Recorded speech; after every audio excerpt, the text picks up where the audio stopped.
I'm gonna tell you a story. My grandpa was on a tractor, and he'd sitting there he'd stopped. My dad pulled up, and he said, are you broke down? And Grandpa said, no. He said, I can't believe that we're actually farming this land that we used to pick cotton on, but now we're the actual farmers of it. That was significant for me to go from not for money, just working to eat. And then now here we are, we've got possession of the land, we're actually farming it. My name's Jeff Jacobs, and I am the manager of Jacobs Farms. We're primarily corn, a little bit of wheat. We rotate with soybeans. We also have a cow-calf operation. We run about 100 mother cows. We've grown it up to, at one point, about 9,000 acres, and now we're a little over 4,000 acres, but we're still a family-owned and operated farm. My family has been in agriculture for 100 years. My grandpa was born on a property, 2 properties south of us. Farmed till the day he died. He actually worked with my dad and I. My dad was the oldest of 14. As kids, they picked cotton. But he grew up loving farming, and he made it happen.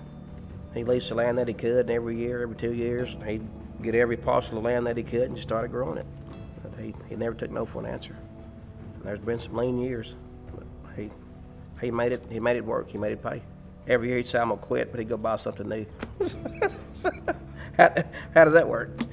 But no, if it hadn't been for his health issues, he'd be farming right now. Farming, it's not a job, it's a lifestyle. And if you can live this lifestyle, there's nothing that compares. You're taking these fields and you turn them black, and there's nothing prettier than a freshly plowed field.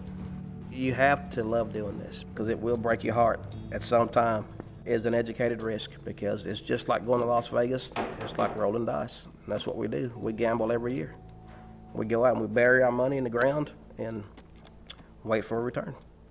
I'm going to farm as long as we can be profitable and pay our bills, then there's no reason to quit. The problem is most of the farm and ranch land in this county has been developed, and it's an ongoing situation. It's just we're too close to Dallas, so eventually there'll be very little, if any, farmland left in this county. Most of the land now is not family owned anymore. It's been sold. Developers and investors own it. You can't purchase that land and pay for it farming. You have to develop it. So as farmers, what we do, we go in and cash lease the land so they can keep it in ag, and we farm it until it's developed. The land that we farmed back then is now in houses. I didn't think I'd ever see that. Several thousand acres go into development. It's like, wow.